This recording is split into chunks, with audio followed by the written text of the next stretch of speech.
नमस्कार सर्वांना, आपले स्वागत आहे आपल्या आवडत्या केडी जंगम या यूट्यूब चॅनलमध्ये। आजच्या व्हिडिओमध्ये आपण ईशान्य दिशेस कट झालेल्या प्लॉटचे काय परिणाम असतात याबद्दलची माहिती आजच्या व्हिडिओमध्ये पाहणार आहोत। ईशान्य दिशा ही सर्वात सकारात्मक म्हणजे पॉझिटिव्ह शुभ दिशा मानली गेली आहे। वास्तुशास्त्रानुसार तुम्हाला माहितीच आहे की ईशान्य दिशेला देवघर हे असावे, ही जलतत्वाची दिशा मानली गेली आहे।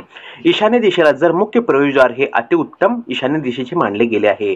जर आपल्या वास्तूमध्ये किंवा घरामध्ये किंवा आपल्या प्लॉटचे जर ईशान्य दिशा कट असेल तर आपल्या घरामध्ये आरोग्याच्या संबंधी म्हणजे आरोग्याबद्दलच्या तक्रारी निर्माण होतात व ईशान्य कट म्हणजे आपल्याला ईश्वरीय शक्तीचा म्हणजे ईश्वराचा आशीर्वाद किंवा ईश्वरीय शक्तीचा आपल्याला लाभ मिळत नाही।